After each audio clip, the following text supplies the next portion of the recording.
Volvemos a esta casa, nuestro hotel. Esta noche estamos hablando del conflicto de Concipo con el gobierno central. Tenemos con nosotros, nos acompañan el politólogo Marcelo Silva y el politólogo Franklin Anaya. Pareja. Ay, perdón.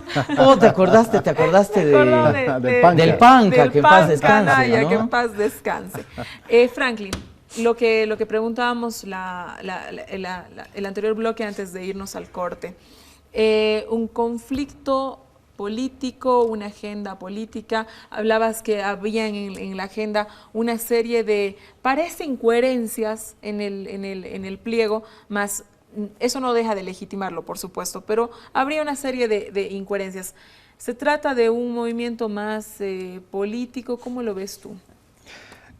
No son incoherencias, son puntos inconexos que no obedecen a una visión integral de un plan. Pero incoherentes no son, porque son demandas reales y por supuesto ahí viene su legitimidad. Porque cuando la demanda es incoherente, como tú dices, ahí sí sería ilegítimo.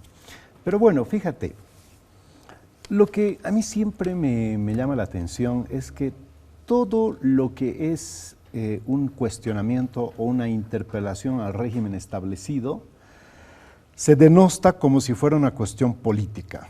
Yo me pregunto, ¿acaso hacer política está proscrito? ¿Acaso en un Estado democrático hacer política es algo que solamente corresponde al monopolio del régimen establecido? Es una atribución del MAS únicamente. Claro, ¿no? O sea, realmente eso yo creo que es un exceso que debemos empezar a desmistificarlo, porque de otra forma estaríamos hablando de un Estado totalitario, donde nadie puede hacer política, hágame el favor. Primero, las demandas existen. Y como existe la demanda, genera un movimiento social, en este caso cívico, porque Concipo existe hace 40 años, 39 para ser exacto. Entonces no es un movimiento que se ha organizado hace 5 años. Segundo, involucra en su seno universidad, profesionales, empresarios, en fin, y tiene legitimidad. No es una organización que ha aparecido solamente al calor del momento, ni mucho menos se ha creado y se ha gestado para hacerle frente al movimiento al socialismo. De hecho, más bien sus intervenciones más duras han sido durante el periodo neoliberal. Cuando tú tienes unas demandas y no las sofocas oportunamente, y esto es en la teoría de la conflictividad tiene un escalamiento, y si tú no sofocas oportunamente, lo que estás creando más bien, estás incubando un movimiento político. Pero ¿por qué se transforma en político algo? ¿Y eso es sedicioso? ¿Eso es malo? ¿Eso está proscrito? No, se convierte en político por el hecho de que la política es el mecanismo por el cual conformas un grupo, un aparato o una estructura de poder que tenga más eficacia de ser contestataria e interpeladora al poder precisamente. ¿Qué es pues un partido político? Un partido político precisamente es una organización de poder. Entonces, si esto se hubiera sofocado oportunamente, nadie estaría diciendo que esto es político. ¿Por qué? Pues porque ni siquiera hubiera venido a la paz. Pero el hecho es ahora que el señor Yali, el señor Pumari, el señor X, Z y E, que son bastantes, están negociando frente a frente con los ministros. Hoy más bien se ha demostrado, y yo creo que ha sido saludable que el gobierno acceda a hacerlo, además con la transmisión directa a la televisión boliviana. Ahí se empezó a derrumbar el carácter político. ¿Por qué? Porque hay una negociación donde se está demostrando que muchos de los puntos han sido firmados y han sido compromisos. Y existe un nivel, y ahora sí entro al tema de debilidad institucional, porque inclusive se ha demostrado que hay cosas que los ministros no conocen, ¿no? O sea, hay cosas que han firmado otras autoridades y no conocen. Se ha empezado a develar de que hay situaciones que ya fueron compromisos y que están en una completa ignorancia sobre la temática. Entonces, es saludable sentarse, dialogar, es saludable empezar a encontrar este tipo de conexiones precisamente que habían existido 4 proyectos por aquí, la ministra con un argumento que me parece cuando menos inaceptable de decir, la ministra de Salud, digo, que ella no firmó, fue el anterior ministro, como si ella hubiera firmado. Nadie firma con los ministros, firma con el Estado. Tú también eres politólogo y sabes muy bien que esto es relación con el Estado, es decir, si se va la ministra, entonces estamos arruinados. El día de mañana hay un cambio de gabinete y todo esto va a quedar al cadalso. No, yo creo que esto se puede transformar en un movimiento político y eso no le quita ni legitimidad y tampoco le da ilegalidad. Pero al margen de eso, lo grave, la distorsión se daría si por fines políticos se bombardea permanentemente un acuerdo. Franklin, en ese caso sería otra cosa. Ahí te corto un ratito. Parte de la agenda mediática que nosotros hemos visto esta semana que ya ha pasado, la anterior también, ¿no? Ha sido que mucha de la discusión no era cuáles eran los puntos del pliego. De hecho, los puntos del pliego han sido muy poco publicados, ¿no?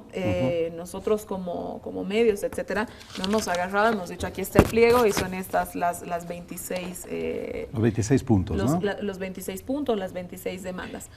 Pero hubo una gran concentración, digamos, mediática alrededor de si el presidente se reunía o no con ellos. Si nosotros no estamos hablando de un movimiento que...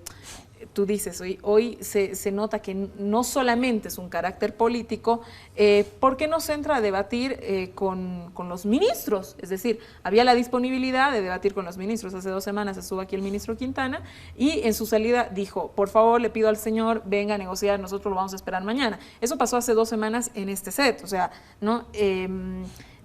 Pero ¿quién gana? ¿Quién pierde? Reunirse con el presidente es tan indispensable que tenemos que esperar 2 semanas, 3 semanas, 20 días para desinflar este conflicto. Pues precisamente eso es lo que es innecesario, haber esperado tanto tiempo para hacer exactamente lo que sabíamos que en algún momento se iba a dar, que es la negociación. O sea, yo no creo que aquí exista un golpe de Estado suave, una intención de desestabilizarlo. Para empezar, fíjate, no puede haber pues un movimiento adverso al presidente en la región donde más votado ha sido. O sea, por una simple lógica, los movimientos adversos contestatarios se gestan en las regiones tradicionalmente opositoras. ¿Cómo vas a decir a Potosí, que le ha dado todo su apoyo al presidente Morales, que ahí se está incubando una fuerza que quiere incomodarlo o que quiera desestabilizarlo? Eso no se lo puede creer nadie. Lo que sucede es que el presidente tiene una figura excesivamente concentradora en la toma de decisiones. Y también tomemos el antecedente, como es estos 26 puntos, hace 5 años se ha firmado y hasta el día de hoy muchos de estos no se han cumplido. Y el día de hoy en la difusión que ha hecho Canal 7 hemos podido ver que realmente hay muchas cosas que no se han cumplido. Recién se va a hacer inclusive la preinversión en algunos de los casos y además un tanto gracioso, tratan de transferir la preinversión de los proyectos al Comité Cívico. El Comité Cívico no es Estado, el Comité Cívico es sociedad civil. Esa reunión que hubo en la vicepresidencia me pareció absolutamente improductiva porque fue una reunión Estado con Estado. Los alcaldes son Estado, el gobernador es Estado y el presidente es Estado. Y quien está interpelando aquí no es el Estado, quien está interpelando es la sociedad civil. Ahora, si para eso se dice, mire, CONCIPO es un movimiento político, por lo tanto se ha desvirtuado la naturaleza legítima de esto y se ha distorsionado lo que realmente están pidiendo en esencia. Pero al final lo que estamos viendo es que hay un 26 puntos irresueltos, que esto sí es importante. Yo antes de venir aquí escuché un cierre del ministro Romero que me pareció realmente recién escuchar un mensaje de estadista, ¿no? De una talla realmente de un ministro. Él dice, fíjense, hay que replantear muchos puntos porque es posible que no estén adecuadamente dimensionados. Porque si tú te pones a discutir sobre este punto y la solución solamente es al cumplimiento al 100% de este punto, entonces no hay mucho que discutir. Hay algunas cosas que hay que redimensionarlas y esto se hace precisamente a través de un estudio técnico. Otra cosa favorable ha sido la presencia del vicerrector, que ha puesto paños fríos, ha dado orientación técnica y entonces ha ido rompiendo ese muro que se ha construido estas 2 semanas, Susana. Claro, porque ahí preocupa un poco, ¿no? 3 hidroeléctricas, uno supondría que se puede hacerlas en la Amazonía, ya dirán algo los estudios técnicos, pero Marcelo, ¿qué lectura le haces a las consecuencias que ha tenido este conflicto? O sea, por ahí mañana se resuelve, esperemos que así sea, que se llegue a un buen puerto, pero ¿qué lectura le das a la consecuencia de este conflicto? ¿Va a poder venir mañana otro departamento y decir, bueno, pero aquí yo también tengo mis demandas, aquí yo paro 25 días, ¿Cómo interpretas tú esto? A ver, Susana, las conflictividades sociales tienen una variable fundamental y es cuál es tu brazo fuerte en la movilización. Hay movilizaciones que pueden tener un horizonte de diversidad muy pequeño, por muy importantes que puedan ser sus demandas, porque no tienen la capacidad de sostenibilidad en la movilización, ¿no? En el caso de Comcipo, creo que la inserción de los mineros cooperativistas le ha dado un matiz diferente, le ha dado una cierta perdurabilidad y le ha dado mucha fuerza.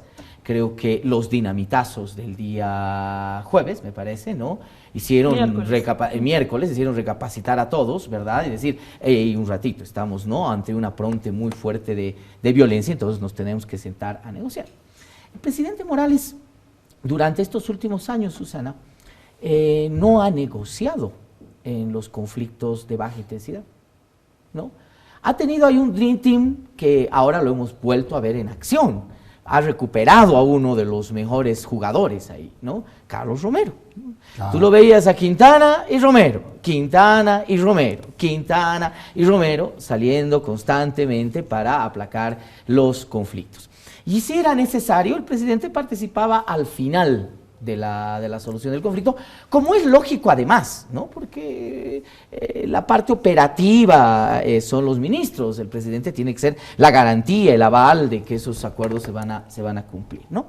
Claro, aquí han habido dos excepciones y el presidente ha tenido que aparecer en una de ellas lamentablemente derrotado, el Tibnis, ¿no?, que fue una movilización en la cual el MAS sale derrotado, el presidente sale derrotado, se equivocan de la estrategia, y yo diría una que sale en tablas, que es la de los médicos, ¿no? ¿Te acuerdas? Casi 50 días de movilización por el tema de las 8 horas, los médicos no pudieron ser derrotados y era el sector que se quedaba solito porque ya había abandonado magisterio, les habían abandonado todos, entonces los médicos le dieron una batalla de 50 días y al final se hizo tablas, ¿no? Las 8 horas, vámonos a la cumbre de salud que hoy día goza de buen nombre, pero que jamás creo que se va a realizar por lo menos en los próximos meses, ¿no? Ya llevamos con 3 o 4 años de amenaza de la famosa cumbre de salud que no se ha realizado, ¿no? En ese sentido, yo creo que hay una cierta racionalidad, ¿no?, que el gobierno trata de preservar, por supuesto, la imagen del presidente, que además te voy a dar un elemento adicional más. Estamos saliendo de un proceso electoral donde por lo menos en 2 departamentos el presidente ha asumido la derrota electoral. Y la ha asumido en el sentido de que él ha estado haciendo campaña, ha estado viviendo en esos lugares, ha excedido el tema discursivo muchas veces, lo hemos visto manejando, dirigiendo la campaña. Me refiero al departamento de Tarija, donde Evo Morales ha tenido un gran desgaste, los resultados no lo han acompañado, ¿verdad? Pese a que él se ha metido en la campaña, el resultado ha sido no favorable, y hemos visto el tema de la paz, en el apoyo a Felipa y en el apoyo especialmente a Patán en el Alto, que también no le han salido. Entonces, hay una especie de desgaste. Y ahí tú necesitas tener, Susana, siempre un equipo que te permita hacer el tamiz, ¿verdad? Que te sirva con eficacia, un poco lo que dice Franklin y que yo comparto plenamente de Carlos Romero, ¿no? Una visión de estadista, pero además de una genialidad en la administración del conflicto. Yo te puedo asegurar que sin Romero esto tenía otro desenlace, ¿ah? Carlos Romero le ha puesto el toque que debería ponerle al tema de la administración de conflicto. Seguramente le dio algo de diazepam a Juan Ramón Quintana, porque lo he visto bastante calmado también, ¿no? Bastante asequible, bastante lúcido en algunas intervenciones, y es así como se deben tratar los conflictos, ¿no? Ahora, la gran enseñanza acá de este tema de conflicto es de que creo que el gobierno debe tener un tema de previsión de los conflictos y no arriesgarse, por lo menos por un tiempo, a ir a pulsetear con ellos. Yo creo que hubo una especie de autosuficiencia, en el sentido de decir, es un conflicto más, hemos derrotado los otros conflictos y seguramente esto lo vamos a hacer con mucha facilidad. Bueno, también se venía saliendo de un momento importante, ¿no? Después de la llegada del Papa, creo que fue un momento realmente muy alto para el presidente Morales. Franklin, hay otro análisis que dice que fuera de alguna manera la baja de precios, que también permite que se sostenga este conflicto. Te explico, porque los mineros, si estuvieran con los precios altísimos, jamás hubieran entrado a este conflicto. Es una interpretación que hacen algunos analistas. ¿Estás de acuerdo? Absolutamente. Fíjate, ya que entramos un poco en esta arista del análisis, quiero decirte que esto obviamente ya está, ya tiene una causa que viene del contexto exógeno, es decir, del contexto internacional. El gran drama de Potosí es que nunca ha diversificado absolutamente nada en su vocación productiva aparte de la minería. Ni siquiera en la época en que los minerales estaban bajos, tampoco diversificó, porque se supone que ese era el momento de buscar una alternativa al contexto internacional, porque ese es el problema de Potosí. Potosí suben los precios, está en jauja, caen, se deprimen los precios, Potosí es un campamento minero, pero no busca la alternativa. E inmediatamente, ¿no? Perdón. Inmediatamente. Inmediatamente, por supuesto. el efecto es inmediato. Entonces, ahora, algunas cosas claras. Fíjate, Potosí es una región minera y lo va a seguir siendo quizás por un siglo más. Claro. ¿Por qué? Porque todavía tiene ingentes cantidades de mineral. O sea, todavía tiene unas vetas impresionantes de riqueza. O sea, no tratemos de cambiarle su vocación productiva. Potosí es minera, pero lo que se tiene que hacer es lo que tanto se ha hablado. Hay que dar ese salto cualitativo del desarrollo, que es la industrialización. Y no hemos hecho eso en absoluto, y hasta el día de hoy tampoco se ha avanzado casi nada. Diría yo que casi nada. A lo mejor hemos hecho 2 kilos de carbonato de litio en el salar y eso sería todo. Entonces, hablemos en serio de desarrollo. Si vamos a tener una dependencia permanentemente del contexto internacional, Potosí va a tener esto nuevamente, este tipo de manifestaciones de Comcipo se van a dar una y otra vez. Pero con esto cierro la idea. FENCOMIN es el actor central, porque de otra forma no tendría un peso específico propio que tenga la suficiente consistencia para incomodar al gobierno. Entonces tú tienes ahí un actor sistémico, que son los mineros. Los cocaleros son un actor sistémico, son actores que te pueden realmente incomodar y desestabilizar. Son 5 identificados. El Alto también estaba considerado son como un actor choferes, sistémico. son gremiales, mineros, sean asalariados, o sean cooperativistas, son cocaleros, que no los hemos visto en actuación los últimos 10 años, y ciertos sectores campesinos, especialmente de tierras altas. Entonces, ahí es donde este conflicto que se veía venir no ha sido tratado oportunamente. ¿Y qué están buscando después de todos los mineros? Porque aquí no están las demandas mineras propiamente, hay exploración, en fin, algunas cosas. Muy genérico. Lo que ya se está empezando a buscar es la compensación de precios. Entonces tenemos en puertas, porque ya lo han anunciado, ellos quieren que el Estado les compre a esos precios magníficos que ya no existen, y entonces ya se está preparando, se está incubando otro problema todavía mucho más gordo, diría yo. Y si los minerales que ya han caído 36% siguen en caída, obviamente vamos a tener ahí un sector duro, combativo, que va a venir, va a interpelar y va a tratar de sacar una ventaja, y en términos estrictamente político-electorales, FENCOMIN o los cooperativistas han sido aliados y socios del gobierno actual, y lo propio los asalariados. Entonces, socios políticos más bien han sido los mineros del gobierno, con lo cual ahora sí le van a empezar a cobrar al gobierno que la jauja está bajando y van a querer compensaciones. Eso puede ser mucho mayor que estos 26 puntos, de los cuales muchos son atendibles y muchos son legítimos. Por ejemplo, ¿no sería pues legítimo que se pague a los mineros unos precios que no corresponden? Eso, por ejemplo, no es ilegítimo porque el país no tiene por qué subvencionar un sector a otro sector. Sí, pero bajo la experiencia, comparto lo que dice Franklin, pero bajo la experiencia de esta dinámica de administración de conflictos del gobierno, cuando uno de estos 5 sectores empieza la movilización de manera independiente o frontal, ahí sí, la negociación, incluso la participación del presidente es inmediata. Obviamente, porque sabe la dimensión que te puede llevar la movilización de cualquiera de estos sectores, ¿no? O puede darse, ya que estamos haciendo hipótesis, puede darse la situación de que más bien el presidente está dando la señal de que no va a transigir, porque lo que viene realmente va a ser la gran madre de las batallas.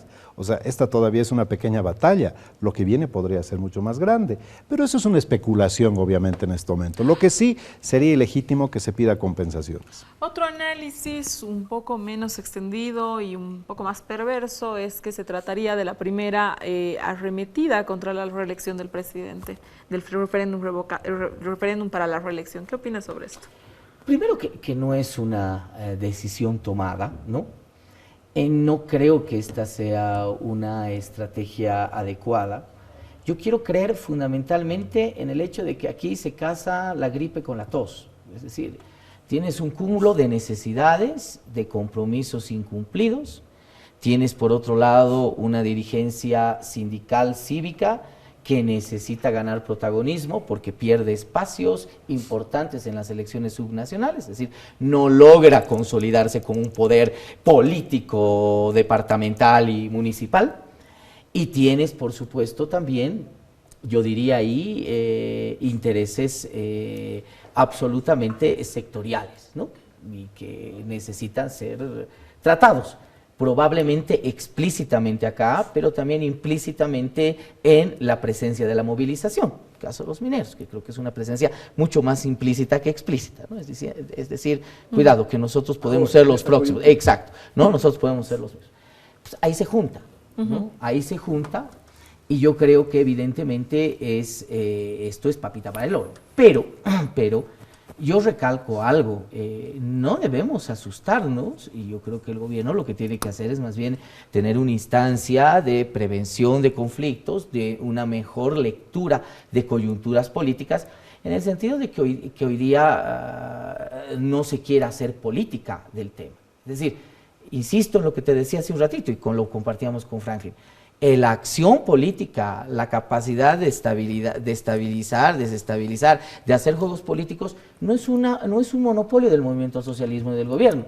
Y es probable que muchos sectores políticos en el país entren también en ese juego. Ojo, no deberíamos gritar ante eso, más bien deberíamos estar preparados. Porque esto me lleva a la pregunta, ¿por qué crees que la oposición ha tenido una participación tan dispersa de este conflicto? Es decir, hemos visto que los sectores opositores, los liderazgos opositores han habido declaraciones de apoyo, pero declaraciones de apoyo y luego se dispersaban en otros temas. Es decir, este era un momento, digamos, preciso, perfecto para hacer política, ¿no? Sí. Y la oposición no ha tenido un rol desde fiscalizador, si quieres, desde intentar ser mediador, desde hacer un tema de apoyos explícitos.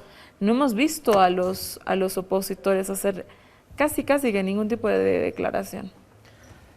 La representación parlamentaria, que es por excelencia el espacio político que gana la oposición, no tiene un funcionamiento cohesionado, no hay un accionar viendo desde fuera con una visión compartida y por lo tanto tienes varios opositores, pero no tienes un bloque opositor. Es decir, no es un bloque, son varias voces opositoras dispersas y cuando no tienes un bloque, cuando no tienes cohesión, cuando no tienes visión compartida, naturalmente no vas a tener eficacia en tu interpelación o en tu apoyo a una o determinada causa. Eso desde el punto de vista meramente procedimental, es decir, cómo actúa, cuál es su logística. Pero desde el otro punto también podría suponerse de que Comcipo prefirió estar descontaminada del apoyo precisamente de estos opositores, dado que vincularlos a estas fuerzas opositoras le deslegitimaría su posición básicamente de naturaleza cívica. No se ha logrado, porque aún así han vinculado directamente a Comcipo con Solvó, con con UD, en fin. Y es cierto, han habido manifestaciones de apoyo, pero bastante tímidas, bastante distantes, y es probable que Comcipo les haya dicho, estoy especulando obviamente, pero les he dicho, miren compadres, no me ayuden, que es peor, entonces mejor manténganse ahí. Claro, porque al final su cercanía me puede generar más perjuicio, su cercanía le da argumentos al gobierno para decir que ustedes están detrás de esto, cuando en el fondo yo quiero solucionar mis 26 puntos. Y por último, a lo mejor quieran realmente incubar un proyecto político desde los cívicos potosinos, lo cual no está reñido con la democracia. Que lo han intentado, Franklin, que lo han intentado. Y tú sabes perfectamente que veces. muchas organizaciones cívicas del país son plataforma y trampolín político. Perfecto. Y eso va a seguir siendo. Y que consolidan un instrumento político, lo que te decía hace un rato, ¿no? Es decir, tienen esquemas también de garantía institucional política. Claro. Pero hay algo muy importante en esto, ¿no? Yo recuerdo la anterior semana, al inicio de la anterior semana, el Comité Cívico pidió expresamente a los diputados que estaban ahí haciendo huelga que levanten esa huelga porque les hacían un daño en el tema de imagen. Y aquí va un tema, ¿por qué la oposición no aprovechó de hacer una política partidaria o de liderazgo? Hay un tema también ético y de validez de la interlocución, ¿no? Es decir, ¿te imaginas tú, Samuel Doria Medina, sacando cara por la defensa del Cerro de Potosí? No, es decir, es complejo, ¿no? Es complejo. O te imaginas ahí a otro líder tratando de luchar por el tema de las aguas del Silala, que también es uno de los puntos, o el tema de construcción de carreteras cuando en tu gestión no has hecho nada. Pero yo creo que si hubiera cohesión, Marcelo, porque al final no es precisamente no son los paladines de la ética ni de la buena imagen los líderes políticos, no necesariamente tienen que serlo, pero cuando hay un instrumento político cohesionado, fuerte, que te permita gravitar y que tus participaciones e intervenciones puedan generar cierta incomodidad al régimen establecido, sea esto cualquiera, obviamente intervienen. Está bien. Pero son liderazgos Pero yo tímidos. encuentro más legitimidad en una demanda de estas características en un comité cívico, apolítico, lógico. O que aparente, o que te ponga esta imagen de apolítico que estar utilizado o apoyado. Además de liderazgos, Franklin, que en temas electorales han fracasado en Potosí. Claro. Y yo creo que además por un tema, porque también hace falta una renovación de liderazgo. Yo estoy plenamente convencido. Ahí era justo lo que te quería preguntar, Marcelo, y contigo lo habíamos hablado antes de un tema que luego te voy a preguntar, de tu paso por la política. Habíamos, en este mismo escenario se había hablado mucho del surgimiento de nuevos líderes, entre los que estaban Luis Revilla, Soledad Chapetón, Paz, Leyes, etcétera, ¿no?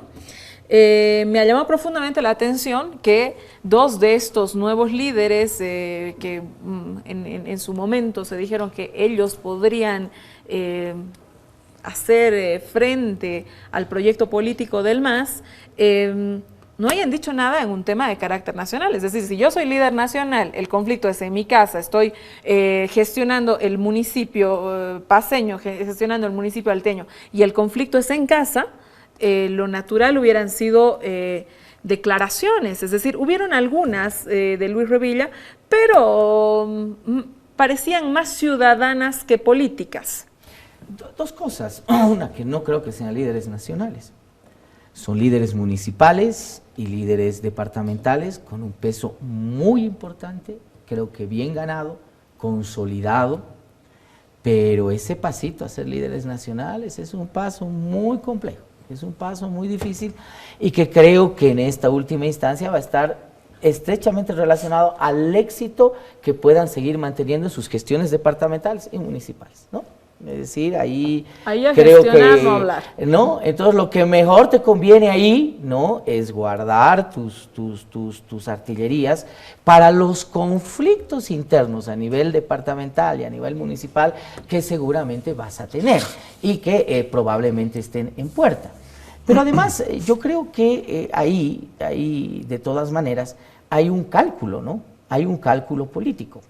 Es decir, estos actores políticos todavía no saben cuál es la ruta, el imaginario discursivo, el proyecto político en el cual van a intentar, y yo creo que sí, Susana, lo hemos hablado varias veces, irrumpir en un escenario nacional, ¿no?